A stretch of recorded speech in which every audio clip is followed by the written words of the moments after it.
Tercera parte. La explicación de los brujos. 3 testigos del Nahual. Al volver a casa me vi una vez más ante la tarea de organizar mis notas de campo. Lo que don Juan y don Genaro me hicieron experimentar ganaba aún más en poder de conmoción conforme yo recapitulaba los sucesos. Noté, sin embargo, que mi acostumbrada reacción de entregarme meses enteros al desconcierto o al pavor por lo que había atravesado, no era tan intensa como antes. Varias veces intenté deliberadamente concentrar mis sentimientos, como otro en especulaciones e incluso en autocompasión, pero algo faltaba. Tuve asimismo la intención de anotar cierto número de preguntas que haría a don Juan, a don Genaro y hasta a Pablito. El proyecto fracasó antes de iniciado. Había en mí algo que me impedía entrar en un estado de inquisición o perplejidad. No me propuse volver con don Juan y don Genaro, pero tampoco rehuía la posibilidad. Un buen día, sin premeditación alguna por mi parte, sentí simplemente que era tiempo de verlos. En el pasado, cada vez que me disponía a salir rumbo a México, tenía la sensación de que había miles de preguntas importantes y urgentes que deseaba plantear a don Juan. Esta vez mi mente se hallaba en blanco. Era como si, después de trabajar en mis notas, me hubiera deshecho del pasado y estuviese listo para el aquí y el ahora del mundo de don Juan y don Genaro. Solo tuve que esperar unas cuantas horas antes de que don Juan me encontrara en el mercado de un pequeño pueblo, en las montañas de México Central. Me saludó con gran afecto e hizo una sugerencia casual. Dijo que antes de llegar a casa de don Genaro le gustaría visitar a los aprendices de Pablito y Néstor. Cuando dejamos la carretera me dijo que vigilara con atención por si había algo fuera del Oseo Moon al lado del camino o en el camino mismo. Le pedí darme pistas más precisas al respecto. No puedo, respondió. El Nahual no necesita pistas precisas. Disminuí la velocidad en reacción automática a su réplica. Rió y con un ademán me instó a seguir manejando. Al acercarnos al pueblo donde Pablito y Néstor vivían, don Juan me hizo detener el coche. Movió imperceptiblemente la barbilla, señalando un grupo de peñascos no muy grandes al lado izquierdo del camino. Ahí está el Nahual, dijo en un susurro. No había nadie en las cercanías. Yo había esperado ver a don Genaro. Miré de nuevo los peñascos y luego escudriñé el área circundante. Nada a la vista. Esforcé los ojos por discernir cualquier cosa, un animal pequeño, un insecto, una sombra, una configuración extraña en las rocas, cualquier cosa fuera del Oseo Moon. Tras un momento desistí y me volví a encarar a don Juan. Él sostuvo sin sonreír mi mirada interrogante y luego empujó suavemente mi brazo con el dorso de su mano para hacerme mirar de nuevo los peñascos. Obedecí, luego don Juan bajó del coche y me dijo que lo siguiera para examinarlos. Ascendimos lentamente una pendiente suave durante 60 o 70 metros, hasta llegar a la base de las rocas. Don Juan se detuvo allí un momento y me susurró en el oído derecho que el Nahual me esperaba en ese mismo sitio. Le dije que, por más que me esforzaba, no podía discernir sino las rocas y unos mechones de yerba y algunos cactos. Insistió, sin embargo, en que el Nahual se hallaba allí, esperándome. Me ordenó tomar asiento, suspender mi diálogo interno y mantener los ojos sin enfocar en la cima de los peñascos. Sentado junto a mí, acercó la boca a mi oído derecho y susurró que el Nahual me había visto, que estaba allí aunque yo no pudiera visualizarlo, y que mi problema era simplemente la incapacidad de suspender por entero el diálogo interno. Oí cada una de sus palabras en un estado de silencio interior. Entendía todo y sin embargo no podía responder. El esfuerzo necesario para pensar y hablar ese día lo posible. Mis reacciones a sus comentarios no fueron pensamientos propiamente dichos, sino más bien unidades completas de sentimiento, las cuales tenían todas las implicaciones de significado que suelo asociar con el pensamiento. Susurró que era muy difícil emprender por uno mismo el camino hacia el Nahual, y que yo había tenido en verdad una gran suerte al ser iniciado por la polilla y su canción. Dijo que, manteniendo el recuerdo del llamado de la polilla, yo podía hacerlo volver en mi ayuda.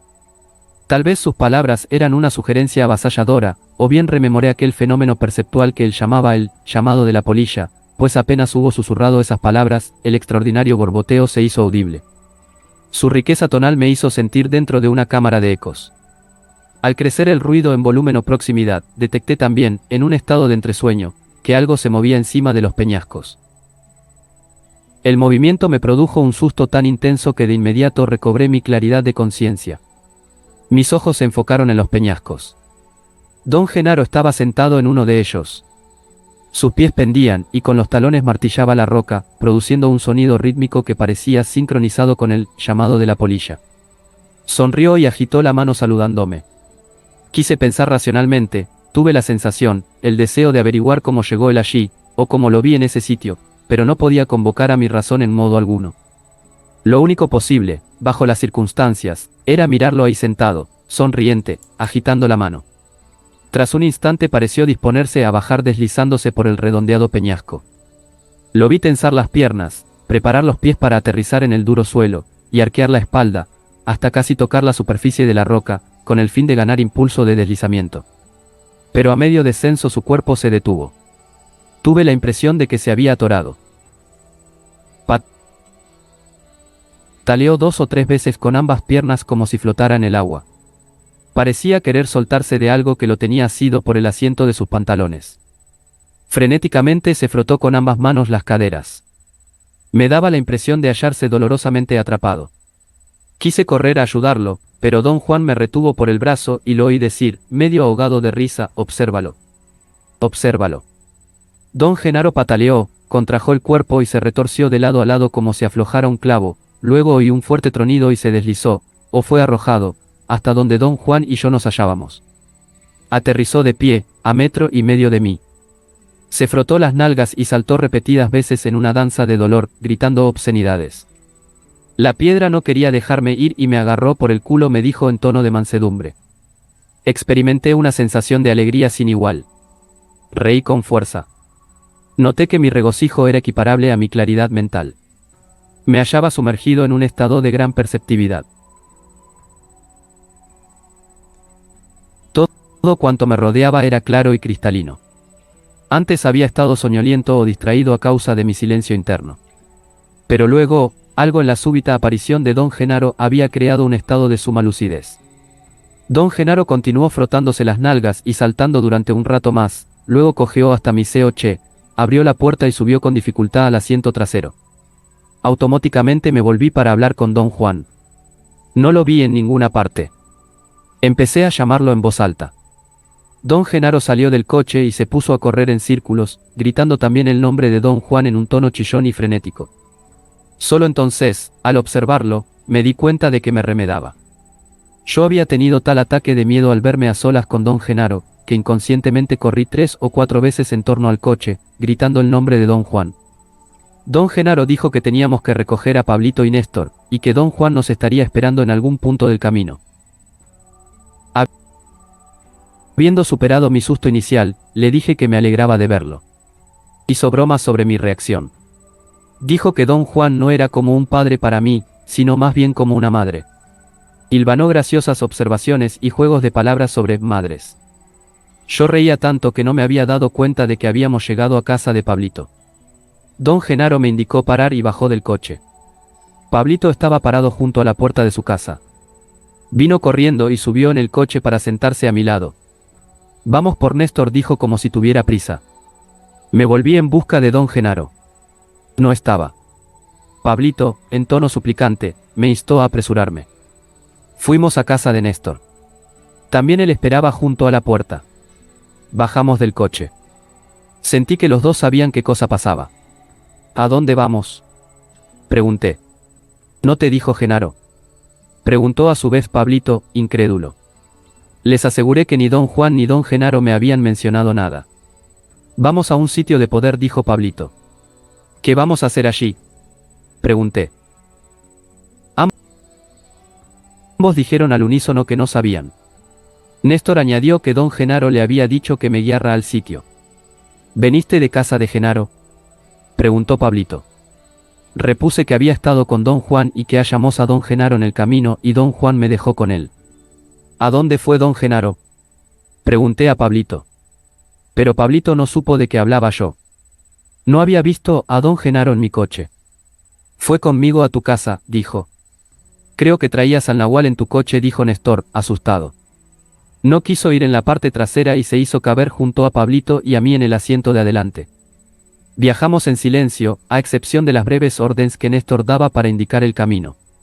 Quise pensar en los sucesos de esa mañana, pero de algún modo sabía que cualquier intento de explicarlos era una infructuosa entrega de mi parte. Traté de trabar conversación con Néstor y Pablito, dijeron que dentro del coche iban demasiado nerviosos y no podían hablar. Disfruté su cándida respuesta y no los presioné ya. Más de una hora después, dejamos el coche en un ramal y ascendimos la ladera de una abrupta montaña. Caminamos en silencio otra hora o algo así, con Néstor a la cabeza, y nos detuvimos al pie de un enorme acantilado, casi vertical, de unos 60 metros de altura. Con ojos entrecerrados, Néstor escudriñó el suelo, buscando un sitio adecuado donde sentarnos. Tuve la penosa conciencia de que se conducía con torpeza. Pablito, que se hallaba junto a mí, pareció varias veces a punto de adelantarse y corregirlo, pero se contenía y se relajaba. Finalmente, tras un titubeo momentáneo, Néstor eligió un sitio. Pablito suspiró aliviado. Supe que el sitio elegido por Néstor era el correcto, pero ignoraba cómo lo supe. Me envolví en el pseudoproblema de imaginar qué sitio habría yo escogido de haber ido guiándolos. Pablito, obviamente, se daba cuenta de lo que yo hacía. No puedes hacer eso, me susurró. Reí apenado, como si me hubiera sorprendido en algún acto ilícito. Riendo, Pablito dijo que don Genaro siempre caminaba con ellos dos por las montañas y los turnaba en el papel de guía, así, él sabía que no había manera de imaginar cuál habría sido la propia elección. Genaro dice que la razón por la que uno no puede hacer eso, es porque solo hay decisiones bien hechas o decisiones mal hechas. Si es una decisión mal hecha tu cuerpo lo sabe, y también el cuerpo de los demás, pero si es una decisión bien hecha, el cuerpo lo sabe y descansa y se olvida rapidísimo de que hubo una decisión. Vuelves a cargar tu cuerpo, ves, como una escopeta, para la siguiente decisión. Si quieres usar otra vez tu cuerpo para hacer la misma decisión, no funciona. Néstor me miró, aparentemente le daba curiosidad el que yo tomase notas.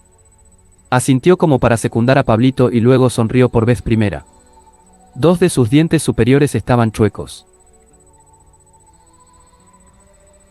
Pablito explicó que Néstor no era malo ni sombrío, sus dientes lo apenaban y esa era la razón de que nunca sonriera. Néstor rió, tapándose la boca. Le dije que podía mandarlo con un dentista para que le enderezara los dientes. Creyeron que mi sugerencia era un chiste y rieron como niños. Genaro dice que él solo tiene que vencer la vergüenza, dijo Pablito. Además, Genaro dice que tiene suerte, mientras que todo el mundo muerde del mismo modo. Néstor puede partir un hueso a lo largo con sus dientotes chuecos, y si te muerde un dedo te puede hacer un agujero, como un clavo. Néstor abrió la boca y me enseñó los dientes. El incisivo y el canino izquierdos habían crecido de lado. Entrechocó los dientes, haciéndolos sonar, y gruñó como un perro. Fingió 2 o 3 tarascadas en mi dirección. Pablito rió. Yo nunca había visto a Néstor tan contento. Las pocas veces que estuve antes con él, me daba la impresión de ser un hombre de edad madura. Mirándolo allí sentado, sonriendo con sus dientes chuecos, me maravilló su apariencia juvenil. Parecía tener poco más de 20 años. Pablito nuevamente leyó a la perfección mis pensamientos. Está perdiendo la importancia, dijo. Por eso se ve más joven. Néstor asintió y, sin decir palabra, soltó un sonoro pedo. Sobresaltado, dejé caer mi lápiz. Pablito y Néstor casi se mueren de risa. Cuando se hubieron calmado, Néstor vino a mi lado y me mostró un aparato hecho en casa, que producía un sonido peculiar al ser aplastado con la mano. Explicó que don Genaro le había enseñado a hacerlo. Tenía un fuelle diminuto, y el vibrador podía ser cualquier clase de hoja que se colocara en una ranura entre las dos piezas de madera que eran los compresores. Néstor dijo que el tipo de sonido producido dependía de la hoja que se usara como vibrador. Quiso que lo probara y me mostró cómo aplastar los compresores para producir cierto sonido, y cómo abrirlos para producir otro. ¿Para qué te sirve?, pregunté. Ambos cruzaron una mirada. Es su cazador de espíritus, pendejo, dijo Pablito, cortante. Su tono era malhumorado, pero sonreía amistosamente. Ambos eran una mezcla extraña e inquietante de don Genaro y don Juan. Me absorbió un horrible pensamiento. Estaban don Juan y don Genaro jugándome una treta. Tuve un momento de supremo terror. Pero algo se dio dentro de mi estómago e inmediatamente me calmé de nuevo. Supe que Pablito y Néstor usaban a don Genaro y don Juan como modelos de conducta. Yo mismo había descubierto que cada vez me portaba más como ellos. Pablito dijo que Néstor era afortunado por tener un cazador de espíritus y que él mismo carecía de uno.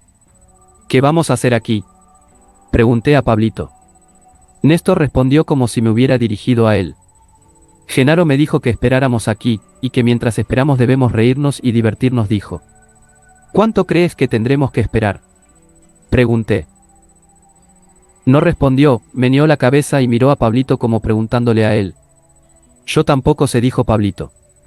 Iniciamos entonces una animada conversación sobre las hermanas de Pablito, que duró hasta que Néstor, bromeando, dijo que la mayor tenía una mirada tan maligna que mataba los piojos con solo verlos. Pablito, añadió, le tenía miedo porque era tan fuerte que una vez, en un arrebato de ira, le arrancó un puñado de cabellos como quien despluma a un pollo. Pablito concedió que su hermana mayor había sido una bestia, pero que el nahual la había metido en cintura. Cuando me contó la historia, me di cuenta de que Pablito y Néstor nunca mencionaban el nombre de Don Juan, sino que se referían a él como el nahual. Al parecer, Don Juan había intervenido en la vida de Pablito para obligar a todas sus hermanas a llevar una vida más armoniosa. Pablito dijo que, cuando el nahual acabó con ellas, quedaron hechas unas santas. La conversación duró hasta después que se había puesto el sol. Néstor la interrumpió súbitamente y quiso saber qué hacía yo con mis notas. Les expliqué mi trabajo. Tuve la extraña sensación de que se interesaban verdaderamente en lo que yo decía, y terminé hablando de antropología y filosofía.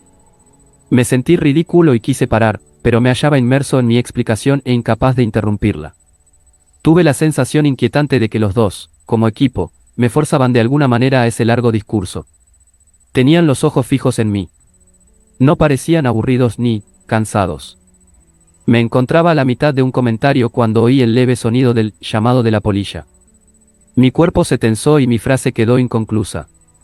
El nahual está aquí, dije maquinalmente. Néstor y Pablito cruzaron una mirada que me pareció de terror puro y saltando a mi lado, me flanquearon. Tenían la boca abierta. Parecían niños asustados. Tuve entonces una inconcebible experiencia sensorial. Mi oreja izquierda empezó a moverse. Sentí como si se agitara por sí sola. Prácticamente volteó mi cabeza en un semicírculo, hasta que me hallé encarando lo que creía el oriente. Mi cabeza se inclinó levemente a la derecha, en esa posición me era posible detectar el rico sonido barbotante del llamado de la polilla. Sonaba lejano, hacia el noreste. Una vez que establecí la dirección, mi oído registró una increíble cantidad de sonidos. Sin embargo, yo no tenía manera de saber si eran recuerdos de sonidos escuchados antes, o sonidos reales que se producían en esos momentos. El sitio en que nos hallábamos era la áspera ladera occidental de una cordillera. Hacia el noreste había arboledas y conglomerados de arbustos montañeses. Mi oído pareció captar el sonido de algo pesado que se movía sobre las rocas, procedente de esa dirección. Néstor y Pablito respondían a mis acciones, o bien escuchaban los mismos sonidos.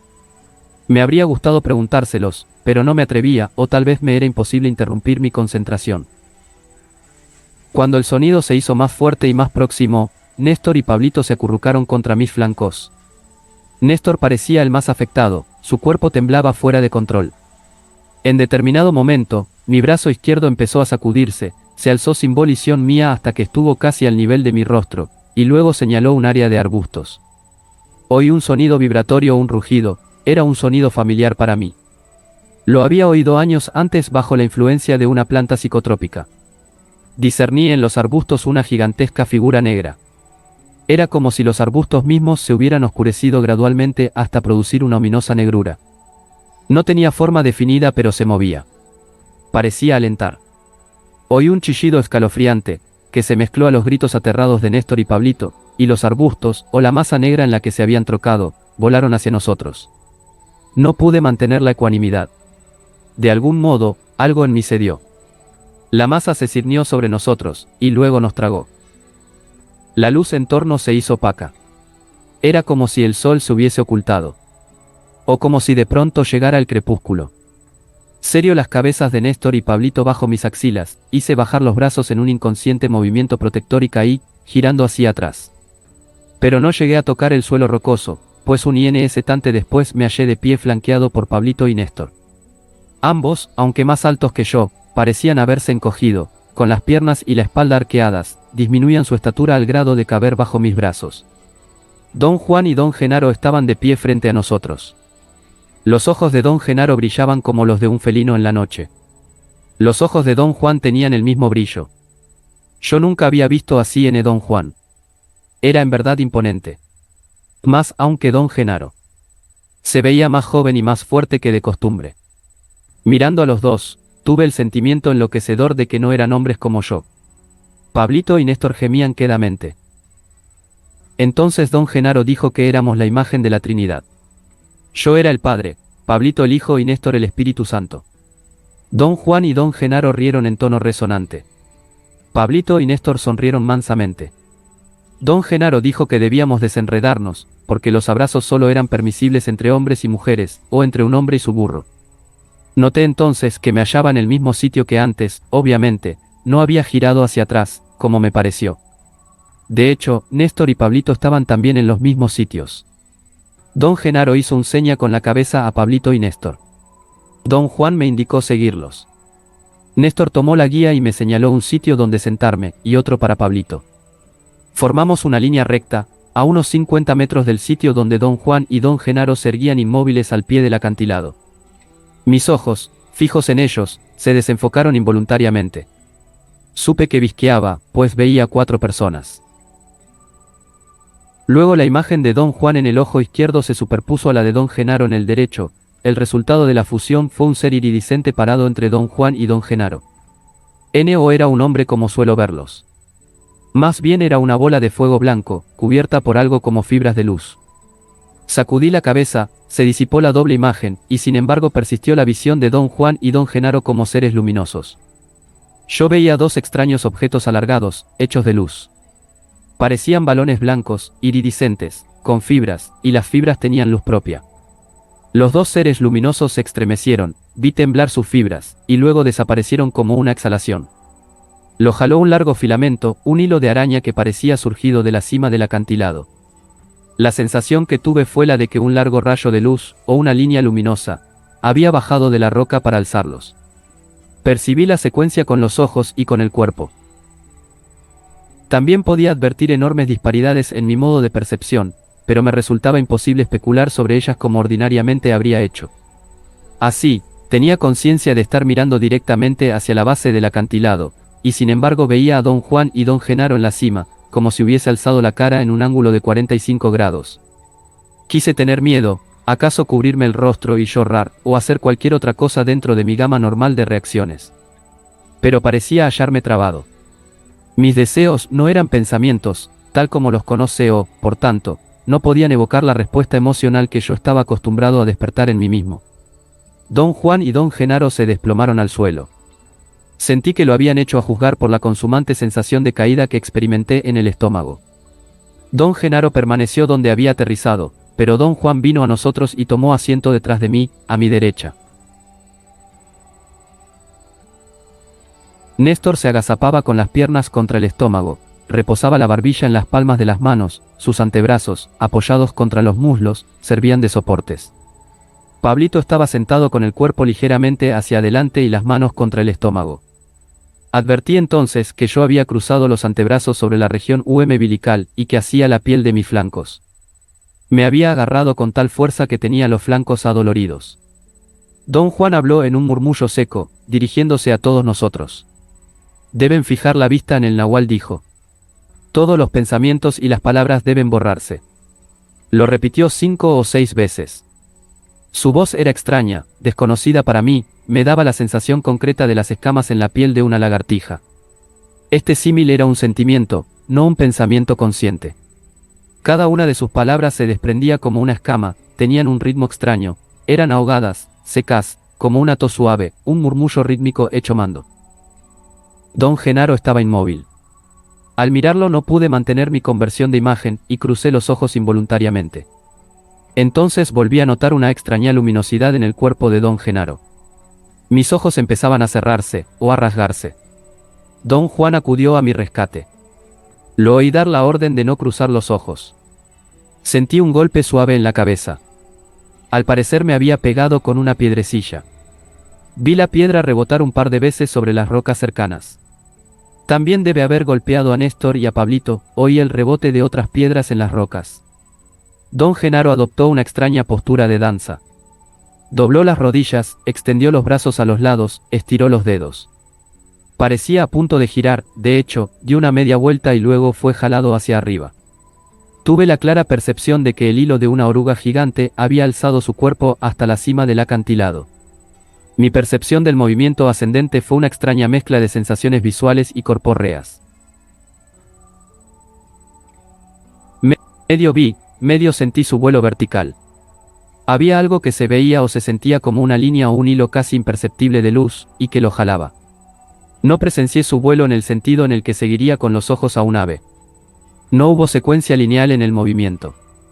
No tuve que alzar la cabeza para mantenerlo dentro de mi campo visual.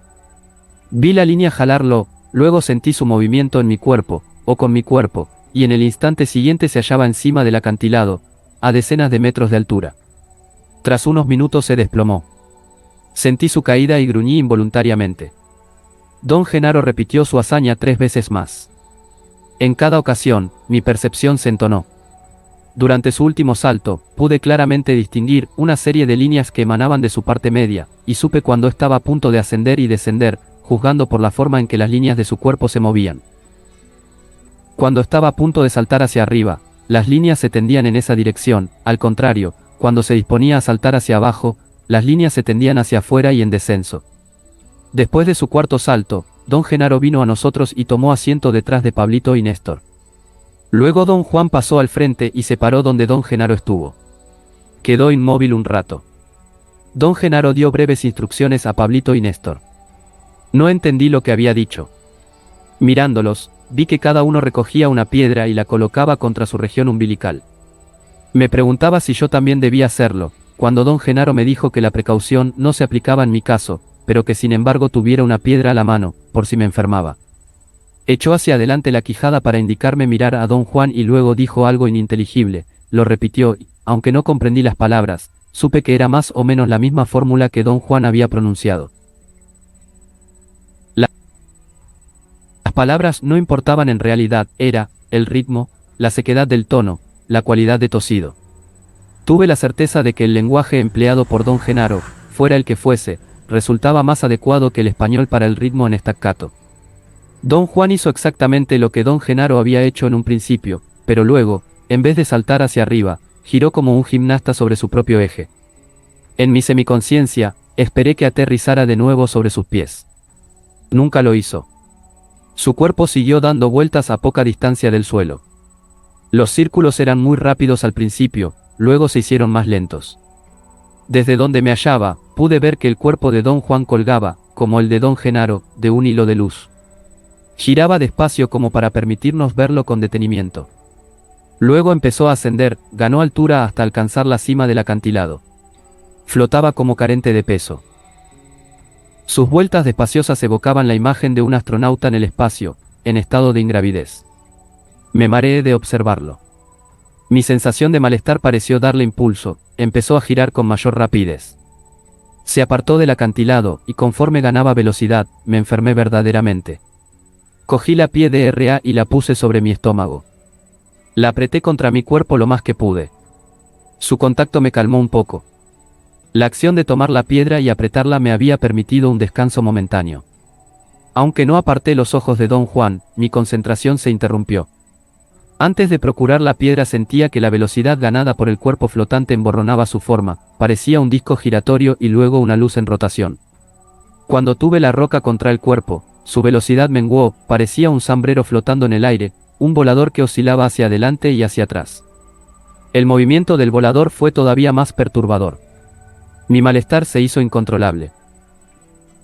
Oí un aletear de pájaro, y tras un momento de incertidumbre supe que el acontecimiento había concluido. Me sentía tan enfermo y exhausto que me tendí a dormir. Debo haber dormitado un rato. Abrí los ojos cuando alguien sacudió mi brazo. Era Pablito. En tono frenético, me decía que no podía dormirme, pues si lo hacía todos moriríamos. Insistió en que debíamos irnos en el acto, aunque fuera a gatas. También él parecía físicamente exhausto. De hecho, tuve la idea de que pasáramos allí la noche. El prospecto de caminar a oscuras hasta el coche me parecía espantable. Traté de convencer a Pablito, cuyo frenesí CRS y a Néstor se hallaba tan mal que la indiferencia lo dominaba. Pablito se sentó, desesperado por entero. Hice un esfuerzo por organizar mis ideas.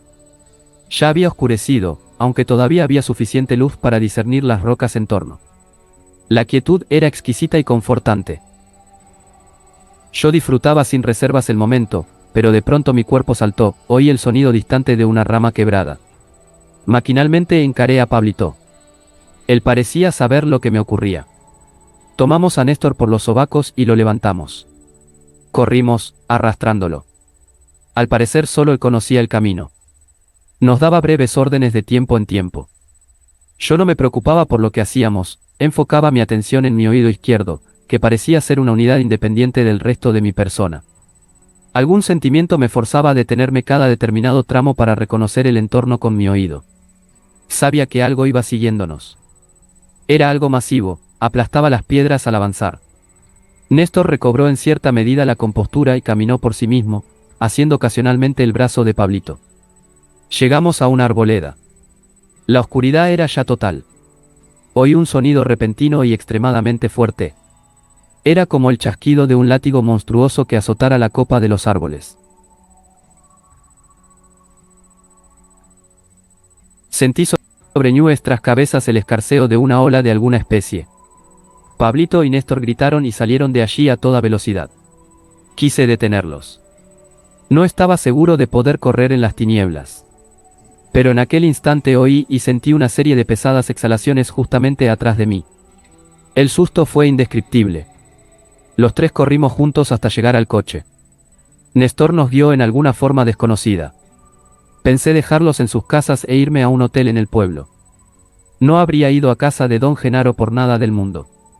Pero Néstor no quería dejar el coche, ni Pablito ni yo tampoco. Terminamos en casa de Pablito. Mandó a Néstor a comprar cerveza y refrescos de cola mientras su madre y sus hermanas nos preparaban de comer. Néstor, bromeando, preguntó si la hermana mayor no lo acompañaría, por si acaso lo atacaran perros o borrachos. Pablito rió y me dijo que le habían confiado a Néstor. ¿Quién te lo confió?, pregunté. El poder, por supuesto, repuso. En otro tiempo Néstor era mayor que yo, pero Genaro le hizo algo y ahora es mucho más joven. ¿Tú te diste cuenta, no? ¿Qué le hizo don Genaro?, pregunté. Ya sabes, lo volvió niño otra vez. Era demasiado importante y pesado. Ya se habría muerto si no lo vuelven más joven. Había en Pablito algo verdaderamente cándido y encantador. La sencillez de su explicación me avasallaba. Néstor había en verdad rejuvenecido, no solo se veía más joven, sino que actuaba como un niño inocente. Supe sin la menor duda que así se sentía. Yo lo cuido, prosiguió Pablito. Genaro dice que es un honor cuidar a un guerrero. Néstor es un magnífico guerrero. Sus ojos brillaban, como los de don Genaro. Me dio vigorosas palmadas en la espalda y rió. Deséale el bien, Carlitos dijo. Deséale el bien. Me sentía muy fatigado. Tuve un extraño brote de tristeza alegre. Le dije que venía de un sitio donde rara vez, si acaso, se deseaba el bien. Yo lo sé, dijo. Lo mismo me pasaba a mí. Pero ahora soy un guerrero y ya puedo desear el bien.